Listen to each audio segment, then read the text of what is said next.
सदाशिवसमारम्भां व्यासशङ्करमध्यमाम् अस्मदाचार्यपर्यन्तां वन्दे गुरुपरम्पराम्। हरिः ओम्। श्रीगुरुभ्यो नमः। हरिः ओम्। స్మరవారం వారం కార్యక్రమాన్ని వీక్షిస్తున్న ప్రేక్షకులందరికీ స్వాగతం. ఉపాధి త్రితయాదన్యం ఆత్మానమవధారయేత్. ఉపాధులకు వేరుగా నేను ఉన్నాను అని తెలుసుకో అని చెప్పి గడచిన తరగతిలో అన్నారు. వేరుగా నేను ఉన్నాను అని ఎలా తెలుసుకోవాలి, దానికి మార్గం ఏమిటి అన్నది తర్వాత శ్లోకాల్లో తెలియజేయనున్నారు. వాటిని మనం ఇప్పుడు దర్శిద్దాం. 16వ శ్లోకం. వపుస్తుషాదిభిః కోశైర్ యుక్తం యుక్తమవఘాతతః ఆత్మానమంతరం శుద్ధం వివిచ్యాత్తండులం యదా. ఉపాధి త్రితయాదన్యం ఆత్మానమవధారయేత్ అని చెప్పి వపుస్తుషాభి కోశైర్యుక్తం వివిచ్యాతండులం యదా. ఏ రకంగా అయితే మనం తినేటువంటి బియ్యం, తండులం అంటే బియ్యం, అవి పొట్టు కలిగి ఉంటాయో, బూకా అంటారు. ఆ పొట్టును తీసేసిన తర్వాత దాన్ని ఊకా అని అంటాం. ఎలాగా అయితే అది పొట్టుతో ఉంటుందో, ఇప్పుడు ఆ పొట్టు ఉన్నది అని చెప్పి దాన్ని మనం పారేయలేం. ఎందుకంటే మనకి బియ్యం తినడానికి కావాలి. అలా అని చెప్పి పొట్టుతో సహా తినలేం. ఇప్పుడు ఏం చేయాలి? పారేస్తే మనకి ఆకలి తీరదు. పోనీ అలాగే తిందామా అంటే రోగాలు వస్తాయి. అప్పుడు ఏం చేసేవారంటే ఈ ఆడవాళ్ళందరూ కలిసి ఈ మధ్యాహ్నం పూట ఆ రోజు అయితే, ఈ రోజుల్లో అలాంటి పరిస్థితి లేదనుకోండి. ఇప్పుడు పరిస్థితి ఎలా ఉంది అంటే బియ్యం డైరెక్ట్గా పండుతాయి అనే స్థితిలో ఉన్నారు. అలాగే పాలు ఎక్కడి నుంచి వస్తాయి అంటే పాల ప్యాకెట్ పాలవాడు తీసుకుని వచ్చి ఇస్తాడు, వాడి ద్వారా వస్తాయి అని అంటారు. అలా ఈ రోజుల్లో కొంతమందికి ఆవు గేదె నుంచి పాలు వస్తాయి అన్నది కూడా తెలియదు. కానీ అప్పట్లో ఈ ఆడవాళ్ళందరూ కూడా మధ్యాహ్నం నిద్రపోకుండా ధాన్యం తెచ్చి రోట్లో వేసి ఆ రామాయణ మహాభారత కథలన్నింటినీ కూడా ఏదో జానపద గీతాలు పాడుకుంటూ వాటిని దంచుతూ ఉండేవారు. అలా దంచి దాని యొక్క పొట్టుని వేరు చేసేవారు. అలా దంచడాన్ని అవఘాతము అని అంటారు. నాకు బియ్యం కావాలి, అయితే పొట్టుతో ఉన్నది కాబట్టి నేను బియ్యాన్ని పారేయనక్కర్లేదు. అలా దంచి ఆ పొట్టుని వేరు చేస్తే సరిపోతుంది కదా. అప్పుడు నేను బియ్యాన్ని వాడుకోవచ్చు. ఆ విధంగా తండుల స్తుషాది సంయోగ. తండుల అంటే బియ్యము, స్తుషాది అంటే ఆ పొట్టు, ఆ ఊక ఉన్నది అని అంటాం కదా.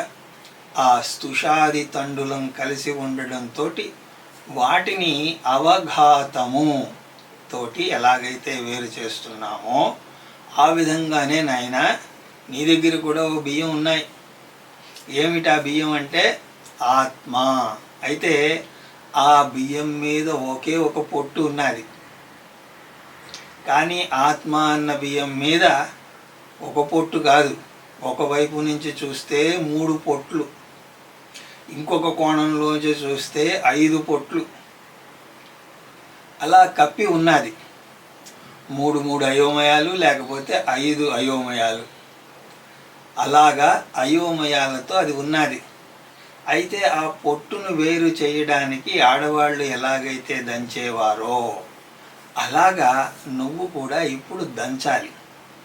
అయితే ఈ స్తుషాది తండుల సంయోగం ఏదైతే ఉన్నదో అది వాస్తవ సంయోగం కాదు. బియ్యం పైనటువంటి పొట్టు వాస్తవమైనది సంయోగం, అది పొట్టు వాస్తవమైనది. కానీ ఆత్మ మీద ఉన్నటువంటి పొట్టు ఆ సంయోగం వాస్తవమైనది కాదు. ఆ పొట్టును వేరు చేయడానికి కర్మ అవసరం. కానీ ఇక్కడ ఆత్మ పంచకోశాలతో ఉన్న సంయోగం అది అధ్యాసిక సంయోగం. కాబట్టి ఇక్కడ దంచాల్సిన పని లేదు. కానీ దంచుడు ఎలా ఉండాలి అంటే యుక్త అవఘాతత. యుక్తి అవఘాత అంటే ఇక్కడ నిజమైన సంయోగం లేదు కాబట్టి ఇది అజ్ఞానకృత సంయోగం కాబట్టి దాన్ని జ్ఞానంతోనే దంచాలి. అంటే జ్ఞానంతో తీసేయాలి, యుక్తితో తీసేయాలి. అంటే యుక్తితో దంచి తీసేయాలి, బోధతో తీసేయాలి. నువ్వు అది కాదు అని తెలుసుకోవడమే. అయితే ఇక్కడ బయట నిజంగా కలిసి ఉన్నాయి కాబట్టి అలా దంచినప్పుడు ఆ పొట్టు ఒక చోట పడుతుంది, ధాన్యం బియ్యం ఒక చోట పడతాయి. కానీ ఇక్కడ దేహం ఒక చోట, ఆత్మ ఒక చోట పడదు. దేహాత్మ బుద్ధి అన్నది పోతుందంతే. ఇది చాలా ముఖ్యమైనటువంటి విషయం అండి. దేహం ఉండడంలో తప్పు లేదు. దేహమే ఆత్మ అని అనుకోవడం అది తప్పు, అది పోతుంది అని అంటున్నారు. అలాగే మనస్సు కూడా ఉండడం తప్పేం కాదు. నేను మనస్సుతో ఉండడం వల్ల చాలా బాధపడుతున్నాను అంటే వాడు చాలా తప్పుగా చెప్తున్నాడు. ఈ దేహము మనస్సు అన్నీ కూడా ప్రారబ్ధం ఉన్నంత వరకు ఉంటాయి. అవేవి సమస్యలు కావు. అదే నేను, వాటి గుణాలే నా గుణాలు అని అనుకోవడమే సమస్యకు కారణం. కాబట్టి ఇప్పుడు నాకు ఆ ఆవరణ ఒకటి పోతే చాలు. కాబట్టి ఇక్కడ దేహే ఆత్మబుద్ధి అని అంటే దేహం యొక్క గుణాలే నా గుణాలు, మనసు యొక్క గుణాలే నా గుణాలు అని ఆలోచన ఏదైతే ఉందో అది తీసేస్తే చాలు. దాన్నే ఇక్కడ శంకర భగవత్పాదుల వారు చాలా చక్కగా చెప్తున్నారు. దీన్ని వేదాంతంలో ఒక పద్ధతిని అనుసరించి చెప్తారు. ఆ పద్ధతి ఏమిటి అంటే అన్వయ వ్యతిరేక పద్ధతి, అన్వయ వ్యతిరేక న్యాయము. ఇక్కడ దంచడం అన్నదే అన్వయ వ్యతిరేక న్యాయం. ఇక్కడ యుక్తి అంటే వ్యతిరేకం. యుక్తి ఏమిటండి? అన్వయ వ్యతిరేక వృత్తి అంటే మొదట దాన్ని అన్వయించడం, దాని తర్వాత దాన్ని వ్యతిరేకిస్తూ ఆలోచించడం. ఉదాహరణకి మొన్న చెప్పుకున్నటువంటి 3 దేహాలను తీసుకుందాం. జాగ్రత్తావస్థలో స్థూల దేహం, స్వప్నావస్థలో సూక్ష్మదేహం, సుషుప్తి అవస్థలో కారణదేహం. జాగ్రత్తావస్థలో స్థూల దేహం అన్నప్పుడు మీరు ఉన్నారా? జాగ్రత్తావస్థాయా స్థూలదేహం అస్తి అహమస్మి, నేను కూడా ఉన్నాను. స్వప్నావస్థాయా స్థూలదేహం అదేమిటో నాకు తెలియదు అప్పుడు, అయినా కూడా అహం అస్మి. సుషుప్తి అవస్థాయా స్థూలదేహం నాస్తి అహం అస్మి. ఈ స్థూలదేహం ఉన్నప్పుడు నేను ఉన్నాను, అది నాకు తెలియనప్పుడు నేను ఉన్నాను. సూక్ష్మదేహం ఉన్నప్పుడు కూడా నేను ఉన్నాను, అది విలీనమైనప్పుడు కూడా నేను ఉన్నాను. ఆ విధంగా ఇక్కడ అన్వయం అన్నది ఏమిటి అంటే స్థూలదేహం అస్తి అహమస్మి, ఇది అన్వయం. వ్యతిరేకం ఏమిటి అంటే స్థూలదేహం నాస్తి, అయినా కూడా అహం అస్మి. కాబట్టి ఇది అన్వయ వ్యతిరేక పద్ధతి. ఆ పద్ధతితో నువ్వు గనక విచారణ చేస్తే నీకు తెలుస్తుంది. కోశైర్యుక్తం యుక్తవఘాతతః ఆత్మానమంతరం శుద్ధం వివిచ్యాత్ వపుస్తుషాదిభి కోశైర్యుక్త. అంటే ఎలాగైతే ఒక బియ్యపు గింజను పొట్టు అనే దానితో ఉన్నట్టుగా ఈ ఆత్మ కూడా పంచకోశాలుతో కప్పబడి అంతరం ఆత్మ, అంతరం అంటే లోపల ఉన్న ఆత్మానం అంటే ఆత్మను, అది ఎలాంటిది అంటే శుద్ధం, దేనిని కూడా అంటుకోదు. దానిని వివిచ్యాత్, వివేకం కుర్యాత్ అని అర్థం. నువ్వు వివేకంతో దానిని విడదీయాలి, అలా విడదీసి గ్రహించాలి. లేకపోతే దానికంటే ఇంకో మార్గం లేదు. శంకర్ల వారు ఈ విషయాన్ని చాలా చోట్ల చెప్పే ప్రయత్నం చేస్తారు.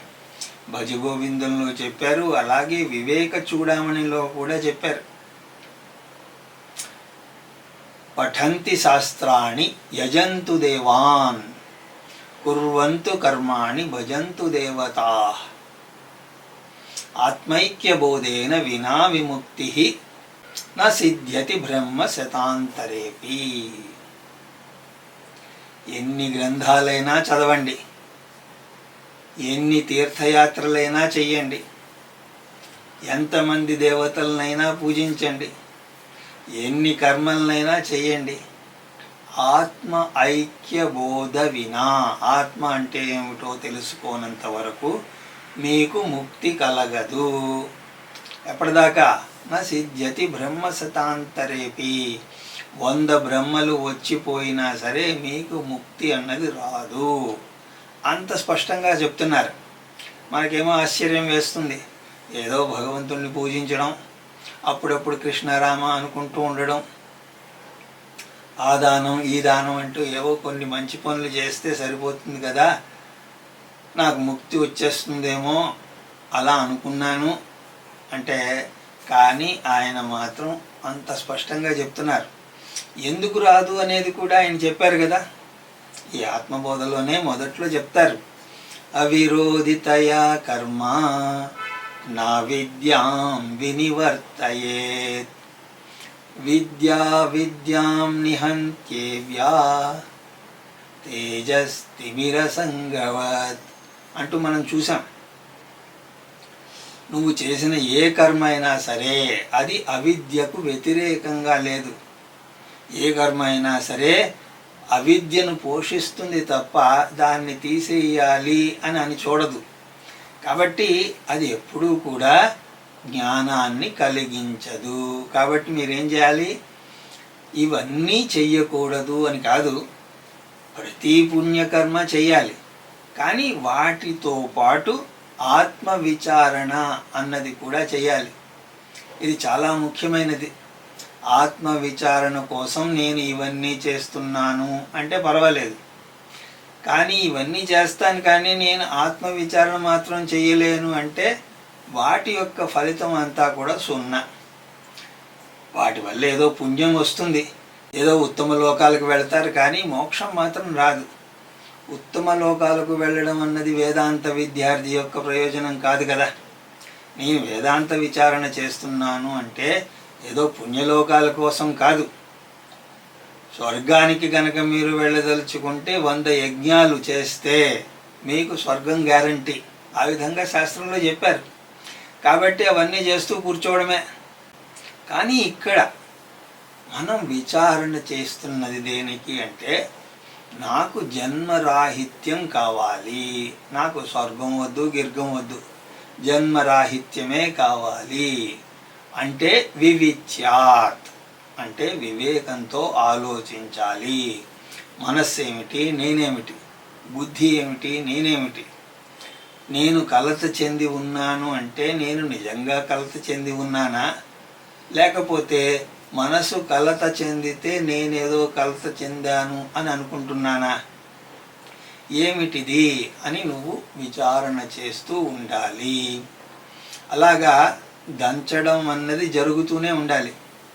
ఎప్పటిదాకా దంచాలండి అంటే ఆ పొట్టు బియ్యపు గింజ వేరయ్యేంత వరకు దంచాలి. కాబట్టి స్వామి మమ్మల్ని ఎప్పటిదాకా వేదాంతం చదవాలంటారు అంటే, ఎప్పటిదాకా చదవాలి? ఒక 4-5 పుస్తకాలు చదివితే సరిపోతుందా? ఆ తర్వాత మానేయచ్చా? వేదాంతాన్ని ఎప్పటిదాకా చదవాలి అంటే, ఇదంతా నాటకం, నేను నాటకం ఆడుతున్నాను అని మీరు ఆనందపడేంత వరకు చదవాలి. అలా చెప్పిన తర్వాత ఇక్కడ చిన్న సంశయం వచ్చే ఆస్కారం ఉన్నది. ఎందుకంటే మనకి రాదులేండి, అర్థమైతే కదా, అర్థమైతే సంశయం. ఇక్కడ అంతరాత్మ అని అంటున్నారేమిటి? ఇంతకుముందు శ్లోకంలోనే అంతరాత్మ శుద్ధం. అంతరాత్మ అదేమిటి అంటే ఆత్మ లోపలే ఉన్నదా? ఆత్మ గురించి తెలుసుకోవాలంటే అనంతమైనటువంటి ఆత్మ లోపల ఉండడం ఏమిటి, దాని గురించి తెలుసుకోవాలంటే ఆచార్యులకి ఇక్కడ సందేహం వచ్చే అవకాశం ఉంది. దాన్ని తీరుద్దాం అని సదా సర్వగతోప్యాత్మా న సర్వత్ర భాసతే బుద్ధావేవ భాస్యేత స్వచ్ఛేషు ప్రతిబింబవత్. ఆ సంశయం రాకుండా ఇక్కడ ఒక అర్థాన్ని చెప్పారు. ఇంకా కొంచెం స్పష్టత కోసం నేను ఇంకో విషయాన్ని కూడా ఇక్కడ చెప్తున్నాను. వేదాంతంలో చాలా చోట్ల అంతరాత్మ అన్న పదం వాడుతూ ఉంటారు. ఇంగ్లీష్లో కూడా మీరు ద ఇన్నర్ సెల్ఫ్ అన్న మాట వినే ఉంటారు. అయితే వేదాంతంలో అంతరాత్మ అన్నప్పుడు అది ఏదో లోపల బయట అన్నది సూచించదు. అంతరము అంటే లోపల ఉన్నది అంటే అధిష్టానమై ఉన్నది అని అర్థం. ఇక్కడ విశేషమైనటువంటి అర్థం దానికి చెప్పారు. అధిష్టానమై ఉన్నది. అలలో ఏమున్నది అంటే నీరే ఉన్నది. అల లోపల నీరు ఉన్నదా? అల అంతా నీరే కదా. మరి అలలో ఏమున్నది అన్నప్పుడు ఏమంటున్నావు? నీరు అని అంటున్నావు. అధిష్టానంగా అది ఉన్నది అన్నదానికి ఆ లో అన్న పదాన్ని వాడుతున్నాం. అయితే లోపల ఉన్నది అని కాదు. అలాగా అంతా అదే ఉన్నది. యావత్ జగత్తు అంతా కూడా ఆత్మే వ్యాపించి ఉన్నది. కానీ అంతరము అని అన్నప్పుడు ఆ పదాన్ని ఎందుకు వాడుతున్నారు అంటే అది అధిష్టానమై ఉన్నది అన్నది చెప్పడం. అలాగే బాహ్యంగా ఉన్నది అన్నప్పుడు అలా ఎప్పుడైనా అన్నాం అనుకోండి, వేదాంతంలో దాని అర్థం ఆరోపితమై ఉన్నది. రజ్జు సర్పాలలో తాడుని పాము అని అనుకున్నాం. అప్పుడు పాము ఎక్కడున్నది అంటే బాహ్యంలోనే ఉన్నది. తాడు ఎక్కడ ఉన్నది? అంతరంలో ఉన్నది. అంతరంగా ఉన్నది అంటే లోపల ఉన్నది అని కాదు, అధిష్టానంగా ఉన్నది. ఆరోపితంగా పాము ఉన్నది. అంతః బహిః అన్న పదాలను వేదాంతంలో మీరు ఈ విధంగానే అర్థం చేసుకోవాలి. లేకపోతే అయోమయంలో పడతారు. ఆత్మ అంతటా ఉన్నది అని అంటారు, మళ్ళీ లోపల ఉంది అని అంటారు. ఆ విధంగా అయోమయంలో పడే అవకాశం ఉన్నది. ఆ విధంగా నేను చెప్పింది ఒక స్పష్టత ఇస్తే, ఇక్కడ శంకరుల వారు ఇంకో రకంగా స్పష్టతని ఇస్తున్నారు. మేము ఆత్మానమంతరం శుద్ధం అని ఎందుకు అంటున్నాము అంటే ఆత్మ సర్వగతమైనది. సదా సర్వగతోపి ఆత్మ అంతటా ఉన్నప్పటికీ దాని యొక్క వ్యక్తీకరణ, మేనిఫెస్టేషన్ అంటాం చూసారా, అది అంతటా ఉండదు. ఇది చాలా ముఖ్యమైనది, జాగ్రత్తగా వినండి. ఆత్మ అంతటా ఉన్నా కూడా దాని యొక్క వ్యక్తీకరణ అంతటా లేదు. ఇంకో ఉదాహరణ తీసుకున్నట్లయితే టీవీ తరంగాలు అంతటా ఉన్నాయి, దాని యొక్క వ్యక్తీకరణ అంతటా ఉండదు. ఆ టీవీలోనే, అందులోనూ ఏదైతే ఆన్ చేసి ఉన్నదో అది కూడా చెప్పాలి. ఈ టీవీ సిగ్నల్స్ అంతటా ఉన్నాయి, ఇక్కడేమీ లేదు అంటే ఇక్కడ టెలివిజన్ లేదు. టెలివిజన్ వేవ్స్ యొక్క అస్తిత్వం అంతటా ఉన్నా కూడా వ్యక్తీకరణ మాత్రం కొన్ని చోట్లే జరుగుతుంది. సరిగ్గా ఆ విధంగానే ఆత్మ విషయంలో కూడా జరుగుతుంది. వ్యక్తీకరణ అన్నది కొన్ని చోట్లే జరుగుతుంది. ఇప్పుడు ప్రభుత్వం కూడా భారతదేశం అంతటా ఉంటుంది. ఆ ప్రభుత్వం ఢిల్లీలోనే ఉంది అని అనడానికి లేదు. అయితే ఆ ప్రభుత్వం యొక్క వ్యక్తీకరణ ఎక్కడ ఉన్నది అంటే ఆ ప్రభుత్వ కార్యాలయాలకు వెళితే అక్కడ ఉంటుంది. మీకు ఏదైనా పని జరగాలి అంటే అక్కడికి వెళ్ళినప్పుడే పని జరుగుతుంది.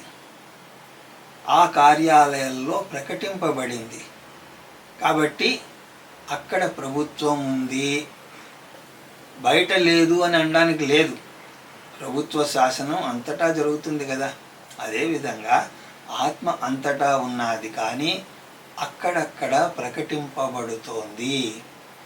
ఆత్మ ఇక్కడ ఎందుకు ప్రకటింపబడడం లేదు అంటే, తరంగాలు ఎందుకు ప్రకటింపబడడం లేదు అంటే టీవీ లేదు. అంటే ఇక్కడ చైతన్య రూపంగా అస్తిత్వం అంతటా ఉన్నప్పటికీ అది ప్రకటింపబడాలి అంటే దానికి ఒక మాధ్యమము అన్నది కావాలి. రిఫ్లెక్టింగ్ మీడియం అన్నది ఒకటి కావాలి. దాన్నే భగవద్గీత చెప్పుకున్నప్పుడు ఆర్ఎం అని చెప్పుకున్నాం. ఒరిజినల్ కాన్షియస్నెస్ ఓసి అంతటా ఉన్నది, కానీ రిఫ్లెక్టెడ్ కాన్షియస్నెస్గా అది తెలియాలి అంటే దానికి ఒక మీడియం కావాలి.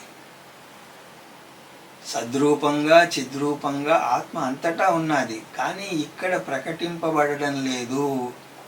అణువణువున ఉన్నా కూడా అది ఇక్కడ ఎందుకు ప్రకటింపబడడం లేదు అంటే ప్రకటించగలిగేటువంటి మాధ్యమం ఒకటి కావాలి.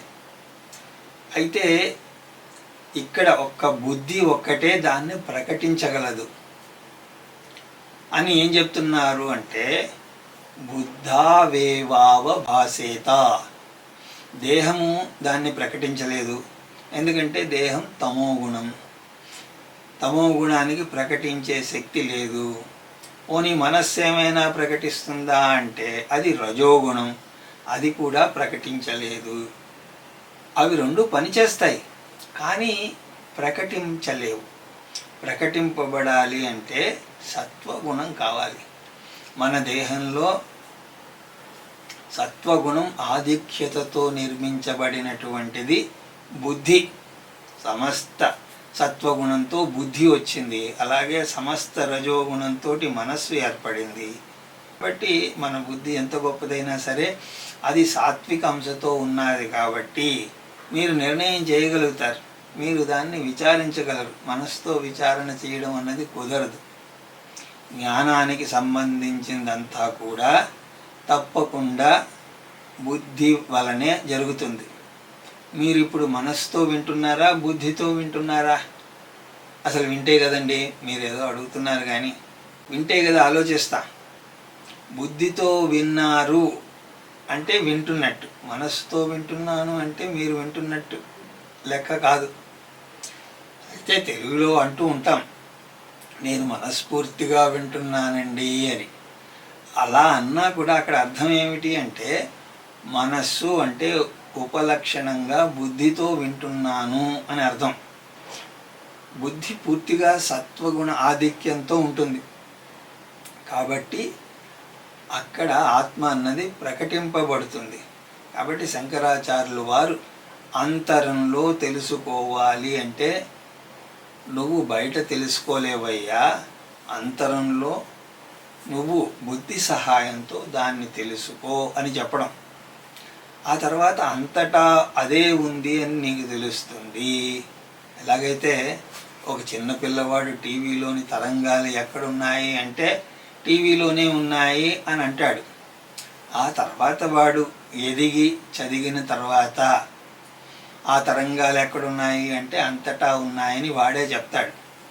కనిపించటం లేదేమిటి అంటే అవ్యక్త రూపంలో ఉన్నాయి. అవి వ్యక్తం అవ్వాలి అంటే ఓ టీవీ కావాలి. ఆ టీవీ ఉన్నది కాబట్టి వ్యక్తమైంది. అదేవిధంగా చైతన్య రూపంలో ఆత్మ అంతటా వ్యాపించి ఉన్నది. అందుకోసమే దాన్ని అనంతము అని కూడా అంటున్నాం కదా. ఒక ఫోటో ఉన్నదండి, అది కదలడం లేదు. ఎందుకు? అది ఎందుకు ఆలోచించడం లేదు? ఎందుకంటే దాని దగ్గర బుద్ధి లేదు. స్థూల దేహం ఉన్నది కానీ సూక్ష్మదేహం లేదు. మరి జీవుల్లోనే ఇది ఎందుకు ప్రకటింపబడుతోంది అంటే, జీవుడు అన్నప్పుడు స్థూల దేహము సూక్ష్మదేహము ఈ రెండు ఉన్నప్పుడే జీవుడు. అర్థమవుతోందండి?